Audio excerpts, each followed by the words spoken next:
बोलिए सदगुरुदेव की जय। केते संता कूप है। कूप कुएं को कहते हैं। केते सरिता नीर, सरिता नदी को कहते हैं। दादू अगम अथाह हैं, दरिया संत कबीर। अगर आप एक पुस्तक पढ़ेंगे, संत मणि इलाहाबाद से प्रकाशित होते, बेलविलियर प्रेस से, जब ये सभी संतों को आप पढ़ेंगे, अंदर से कबीर साहब निकल आएगा।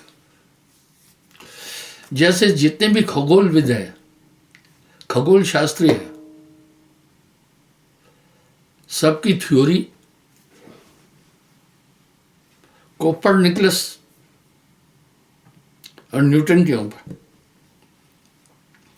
पूरा संतत्व तो साहब के इर्द गिर्द घूमता है।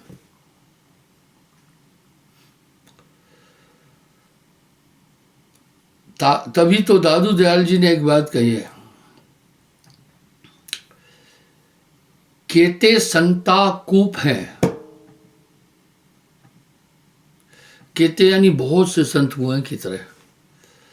भाई कुआं भी 10-5 गांव को जल देता है, कुआं कोई खराब नहीं है, लेकिन कोई बूढ़ मरे तो कुएं का क्या दोष है।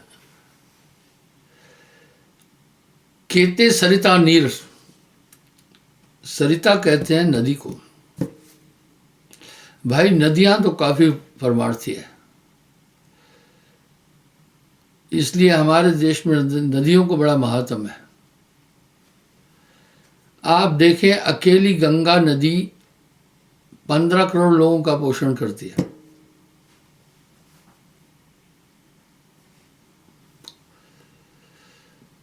आप सकते में आ जाएंगे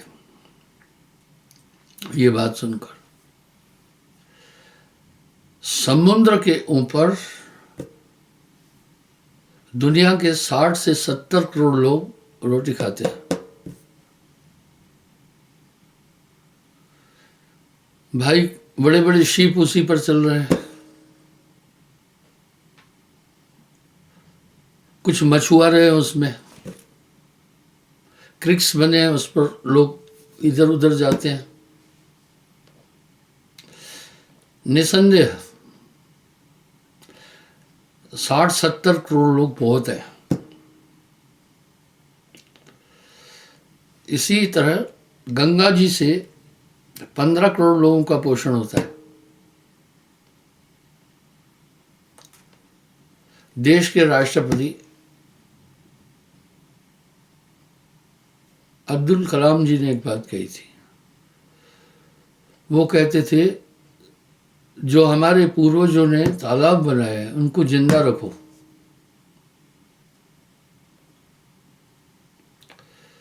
उनकी बड़ी जरूरत है। अच्छे वैज्ञानिक थे, उनको मिसाइल मैन भी कहते थे। पर लोगों ने तालाबों को कवर कर दिया। अब तालाब क्या करते थे, जितना भी पानी नगर बस्ती में बसता था उसी तालाब में जाकर संग्रहित होता था। अब तालाब पूरे गांव को पोषित करता है, पर कुछ स्वार्थपरस्त लोगों ने तालाबों को कवर करना शुरू कर दिया, यानी पूरे गांव का शोषण कर दिया। जो तालाब के अंदर पानी है वो अपने अगल बगल चारों तरफ 10-15 एकड़ जमीन को नमी में रखता है। इस कारण वहां फसल अच्छी होती है। मैं एक छोटा उदाहरण देता हूं।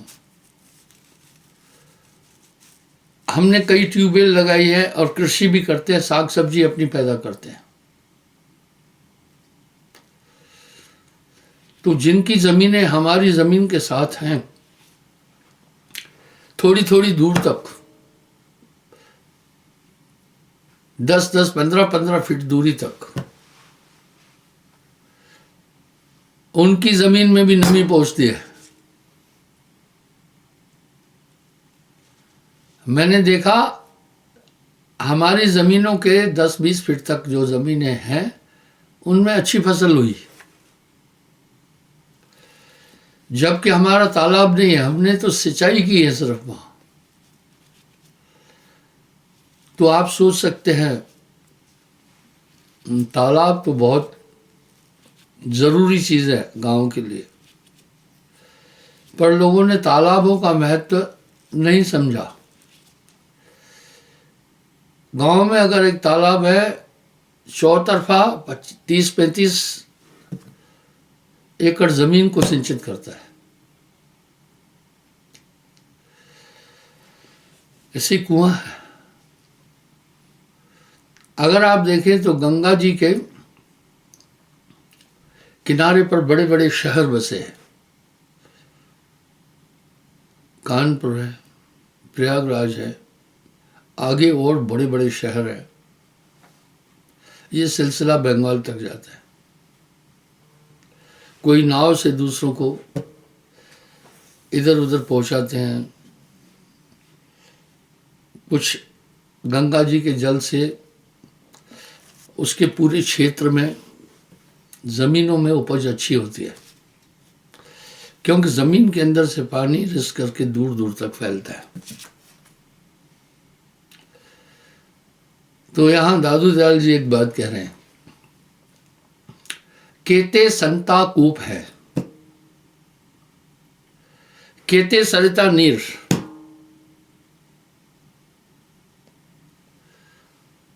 भाई राजस्थान में पहले समय में एक कुएं से 4-5 गांव जल लेते थे। माताएं बहनें इकट्ठी होकर जल भरने जाती थी, क्योंकि बहुत गहराई थी, 300-400 फीट।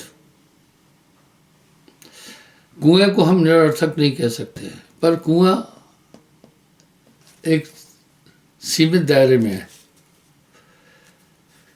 केते संता कूप है, कूप कहते कुएं को। केते सरिता नीर, काफी नदियों की तरह है, काफी प्रसिद्ध है वो, उनका प्रभाव काफी लंबे एरिया तक है। फिर आगे कह रहे हैं, दादू अगम अथाह है दरिया सत्य कबीर। हम लोग सोचते हैं लोग कि नदियां समुद्र की पूर्वक है। नहीं, समुद्र ही नदियों का प्रवर्तक है। नदियां समुद्र की पूर्वक नहीं है। नदियों में पानी कहां से आता है? पर्वतों से आता है। पर्वतों से पानी कैसे आया? बड़वा नल की प्रक्रिया द्वारा बादलों का सर्जन होता है। वो पर्वतों से आगे नहीं जा पाते, रुक जाते हैं, वहीं वृष्टि होती है तो बर्फ गिरती है। वो साल भर जो बर्फ गिरी वो गर्मियों में पिघलते पिघलते आती है। इसी तरह समुद्र तो पूर्वक है, नदियों का प्रवर्तक है। नदियां समुद्र की पूर्वक नहीं है।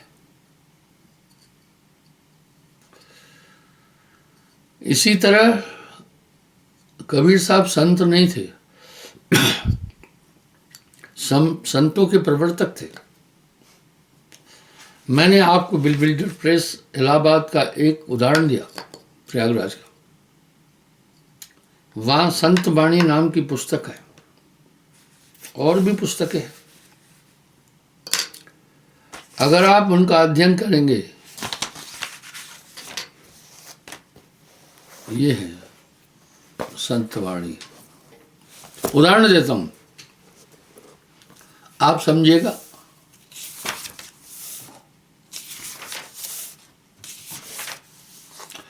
प्रथम ही कबीर साहब का वाणियां शुरू होती है। आप देखें,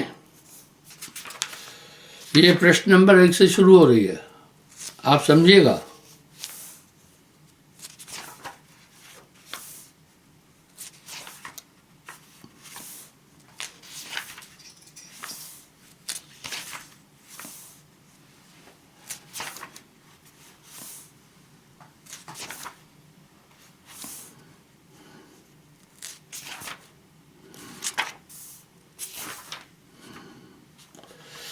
ये प्रश्न नंबर 60 तक, ये रही 59 है कबीर वाणी।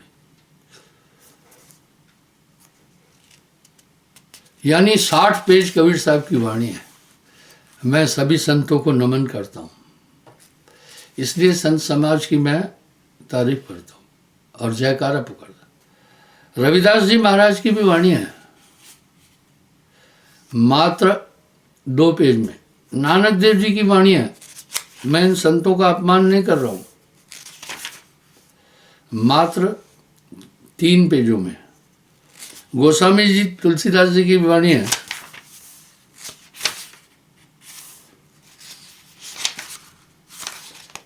मात्र 5 पेजों में। दादू दयाल जी की वाणी है 73 से लेकर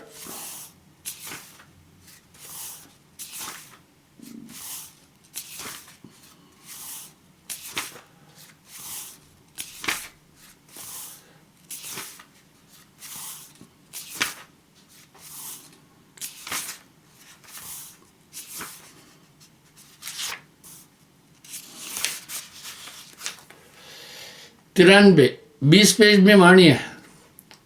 और इस 20 पेज में भी पढ़ेंगे तो कबीर साहब का ही उल्लेख है।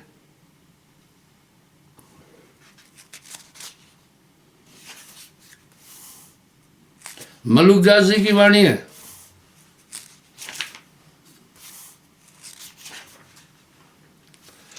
मलुकदास जी भी टोटल कबीर साहब को फॉलो किया। 5 पेज में। दास मलूक सलूक कहते हैं, खोजो खसम कबीर, जपोरे हंसा केवल नाम कबीर। ये सभी संत तो हरिजन थे नहीं, इसमें ब्राह्मण भी है, क्षत्रिय भी है, महाजन भी है। लोगों में एक भ्रम है। सुंदरदास जी की वाणी है, मैं इन संतों को छोटा नहीं बोल रहा हूं, मात्र 4 पेजों में। धरणीदास जी की वाणी है, मात्र 3 पेजों में। जगजीवन साहब की वाणी है, मात्र 2 पेजों में। यारी साहब की वाणी है, मात्र 2 पेजों में। दरिया साहब की वाणी है, मात्र 3 पेजों में। दरिया साहब मारवाड़ वाले, उनकी वाणी है 4 पेजों में।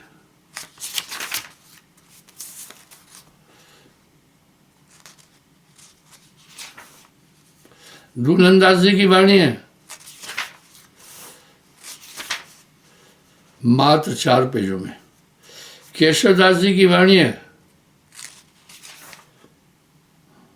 मात्र 3 पेजों में। चरणदास जी की वाणी है, जो सहजोबाई के गुरु थे,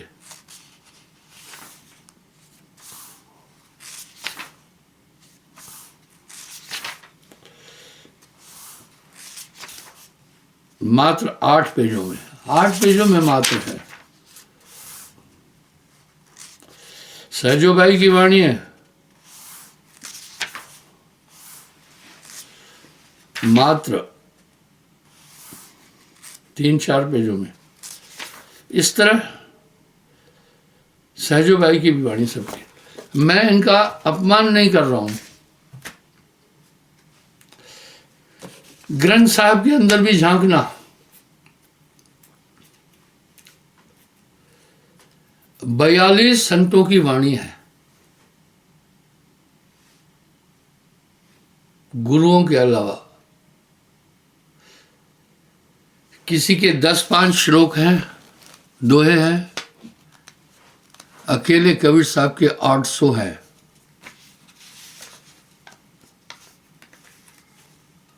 उनके बिना ग्रंथ साहब का पाठ ही पूरा नहीं होता है।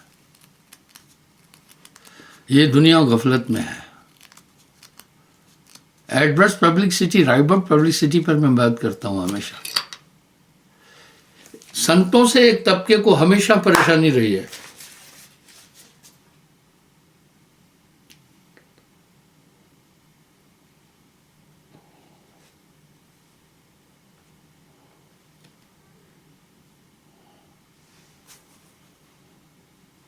और उसी परेशानी को पलटू साहब कैसे कह रहे हैं सुनिएगा। सूधी मेरी चाल है सबको लागे टेढ़। कह रहे हैं भाई मेरी चाल तो सीधी है सबको टेढ़ी लग रही है। जरूर आप एक चीज अनुभव करते होंगे, नामदान के बाद आपके अंदर अमूल चूक परिवर्तन आया। ये कोई थोथी बात नहीं है, लेकिन लोग आपसे नफरत कर रहे हैं।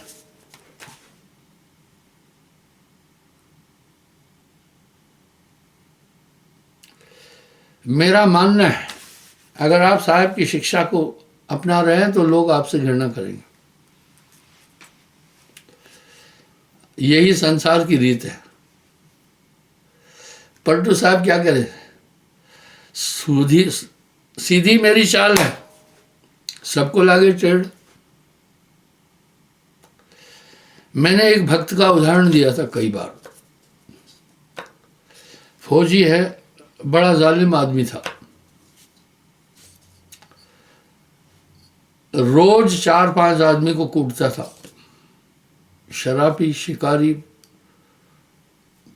सभी दोस्त थे। उसको बरादरी के लोगों ने कुछ, आजकल बदमाश की कोई निंदा ही नहीं करता है। ये पुरातन समय से चलता आया, उसे डरते।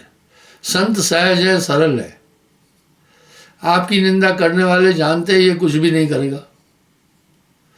और उनके अंदर जैसे खुजली वालों को खुजली होती है ना, मुझे एक चुटकुला याद आ गया। आदमी खुजली ज्यादा शरीर में करता है कुछ ऐसी जगहों पर जहां पसीना इकट्ठा होता है और संक्रमण होता है। उदाहरण के लिए जिनके बड़े बाल हैं वो बालों में खुजली करते हैं, जिनकी दाढ़ी बहुत बड़ी है वो यूं यूं खुजालते रहते हैं। ऐसा ही एक पंडित जी था, हमेशा उस जमाने में पंडित बाल रखते थे, सर खुजालता था। ऐसा ही एक मौलवी था, वो दिन भर दाढ़ी खुजालता रहता था।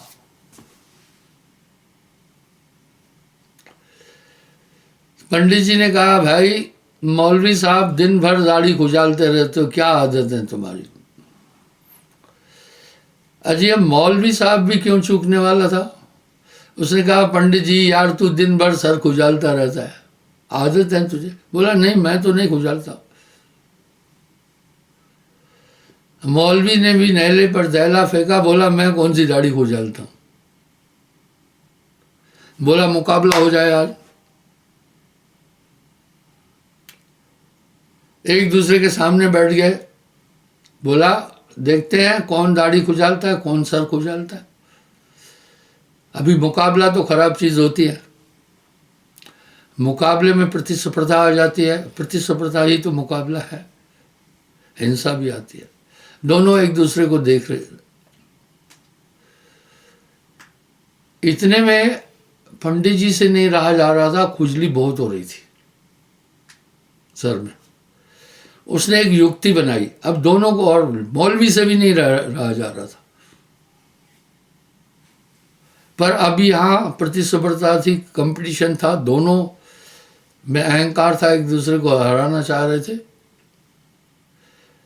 पंडित जी ने एक युक्ति बनाई, एक कहानी छेड़ी। बोला यार मौलवी, ये माइयों बहनों की लड़ाई बहुत खराब होती है।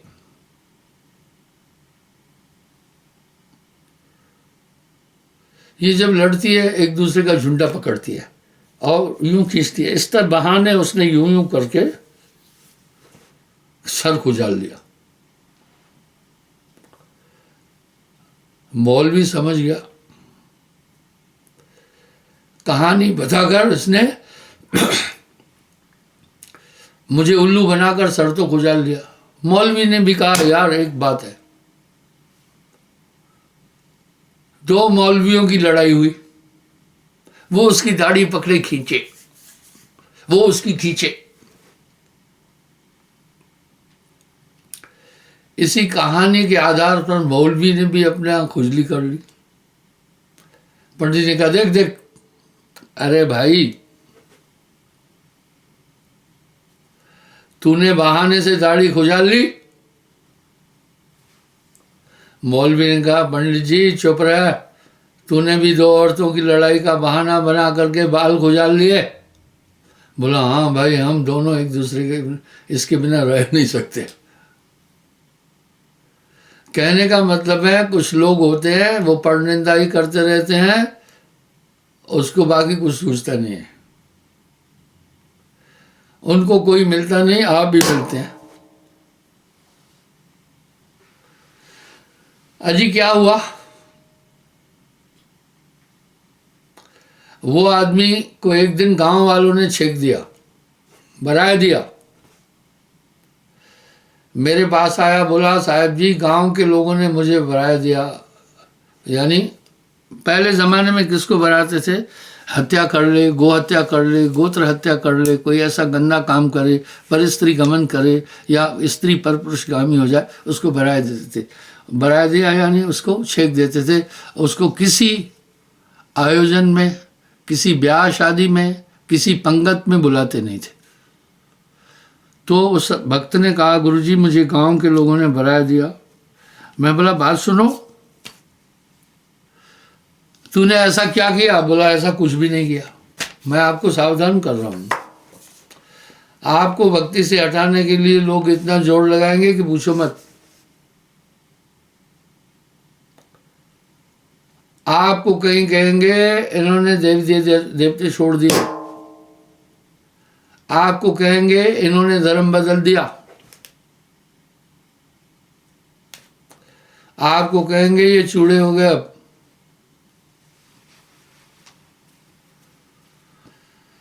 तब वो जब मेरे पास आया, मैंने कहा भाई क्या बात थी,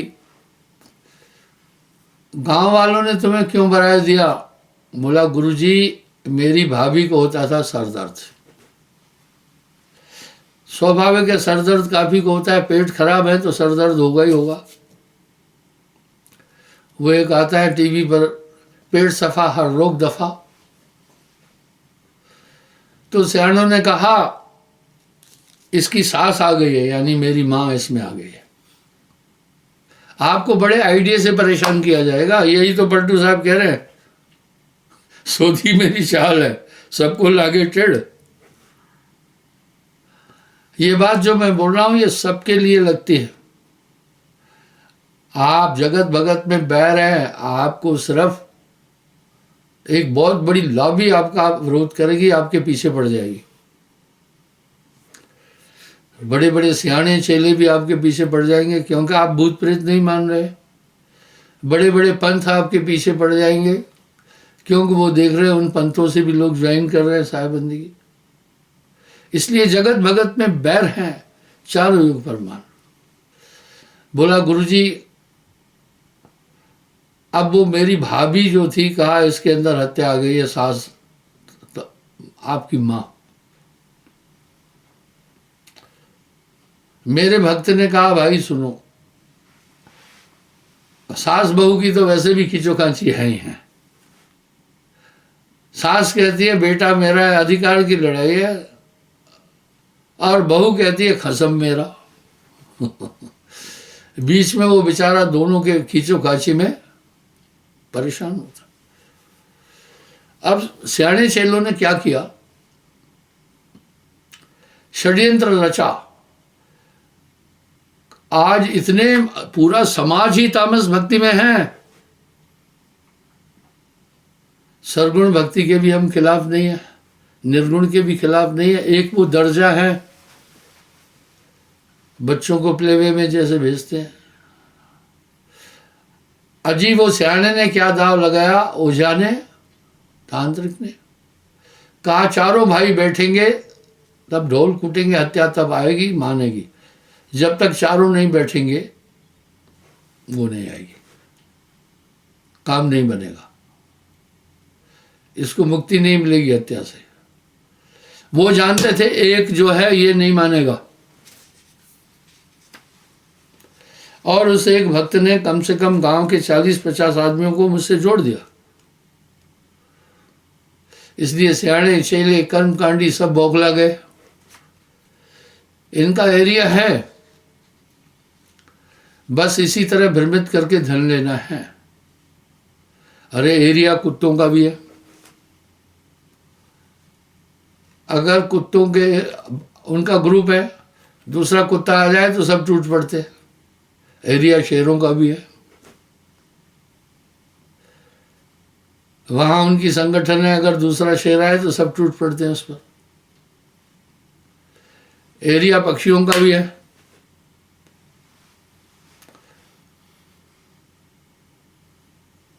आपने कई बार देखा होगा शीशे में चिड़िया आपके घर आकर लड़ती है। वो क्या कहती है, दूसरी चिड़िया कहती है ये मेरा घर है, यहां से मैं ही खाती पीती हूं, तू भग जा। प्रतिस्पर्धा तो हर जगह है ही है ना। अजी उसको कहा 4000 का बकरा आएगा, 1,000 चारों भाई दे दो। और तब ढोल बजेगा और अगुवाई शुरू होगी, फिर हत्या मानेगी। मेरे वाले ने कहा भैया देखो पूरे गांव को मैं काजू बादाम का बड़ा भंडारा दे सकता हूँ, छेला बकरा खरीदने के लिए गुरुजी की आज्ञा है, मैं पैसे नहीं दे सकता हूँ, मैं इसमें नहीं शामिल हूँ। और वो चाहते भी यही थे। अब उस पर क्या इल्ज़ाम लगाया, ये अपनी माँ का नहीं हुआ तो किसका होगा। सब भाइयों ने और गांव के कुछ मूर्ख लोगों ने उसको छेक दिया। यही बात होती है। मैं कंफर्म हूं जो दीक्षा लिया हुआ है, क्योंकि आप टोना टोटका जादू झड़ी जंत्र मंत्र नहीं मार, आपका पक्का विरोध होता होगा। जबकि आपकी चाल तो अभी हंसों वाली है, कौए वाली चाल छोड़ दी, झूठ नहीं बोल रहे हैं, मांस नहीं खा रहे हैं, शराब नहीं पी रहे हैं, परस्त्री कमन नहीं कर रहे हैं, चोरी चंडाली नहीं कर रहे हैं, काग पलट हंसा कर देना, आपका विरोध होगा। जो मेरी इस बात से सहमत है हाथ खड़ा करें। देखिए कई जगह पर लाइव प्रोग्राम हो रहा है पूरे वर्ल्ड में, देखिए कितने लोग हाथ खड़ा कर दिए। ये होगा, इसलिए पलटू साहब बड़ा अच्छा कह रहे हैं, सोधी मेरी चाल है सबको लागे टेढ़। भाई मैं तो सत्य पर चल रहा हूं, सबको टेढ़ा लग रहा है। सबको लागे टेढ़ बूझ बिन कौन बतावे। आपका विरोध होना ही होना है, उसके लिए तैयार भी रहना है। आप चले सब टेढ़ हमें ही को गोहरावे। कह रहे खुद टेढ़े चल रहे हैं और हमें कह रहे टेढ़ा है। एक कहावत है, भैंस कहे गाय को चल रहे चल पूछ कर ली। गाय का भैया पूछ काला है, बाकी साफ है, लेकिन भैंस तो पूरी काली है। इस तरह मस्क हुआ, शराबी, कबाबी और जो इस तरह के लोग हैं, इनकी एक लॉबी है, वो आपको परेशान कर। मैंने एक उदाहरण और दिया है। एक बूढ़ी माँ ने मुझे कहा, गुरुजी मेरा बेटा मुझे एमएससी टॉपर है, आश्रम तक छोड़ के आता है, मैं आती हूँ आपके पास, आज्ञाकारी है। बाद में वो मुझे वापस घर भी लेने आता है, लेकिन गुरुजी नाम नहीं लेता है। आप कृपा करो वो भी दीक्षा ले ले। मैंने कहा भाई आखिर क्या उसको दिक्कत क्या है, मांस खाता है क्या? बोला ना। शराब पीता है क्या? बोला ना। लंबा लुच्चा लफंगा तो नहीं है? बोला नहीं गुरुजी देवता जैसा है। मैंने बोला फिर क्या दिक्कत है उसको? बोला गुरुजी जब मैं उसको समझाती हूँ कहती है माँ साहब का नाम लेने के बाद पूरा गांव मगर लग जाता है, यानी पूरा गांव खिल्ली उड़ाता है, ऊट करता है, परेशान करता है। कुंजड़न के हाट में हीरे का क्या मोल। ये होता रहा है, ये होता रहेगा। मुझे है काम सदगुरु से, जगत रूठे तो रूठन दे।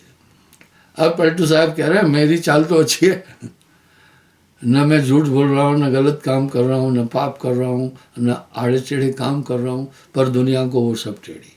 कुंजड़न के लिए हाट में हीरे का क्या मोल?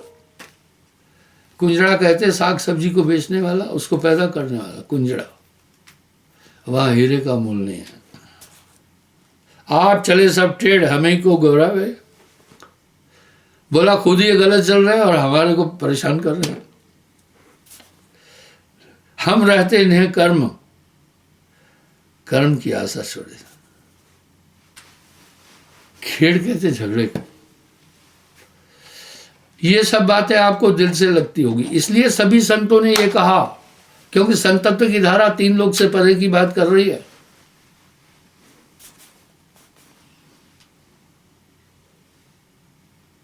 पलटू उल्टा लोग सब नाहक करते खेड़, सूधी मेरी चाल सबको लागे टेढ़। वाह वाह भाई, मेरी चाल तो बड़ी सीधी है लेकिन सबको टेढ़ी लगती है। इसलिए निंदा से तू मत डर बंदे, सबसे बड़ा इनाम है ये। निंदा तो आपको मजबूत करेगी।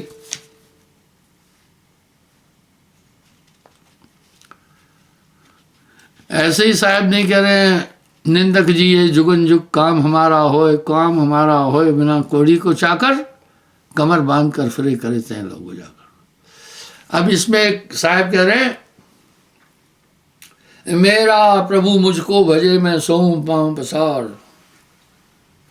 आप जरूर अनुभव करते होंगे, नाम के बाद एक शक्ति, जैसे माँ अपनी नज़र में बच्चे को रखते हैं, ऐसे वो साहब की शक्ति आपको निगाह में रखी है। इसलिए डरना नहीं है, अपना कार्य करते चलो। कम से कम महीने में एक आदमी को भक्ति में जोड़ना,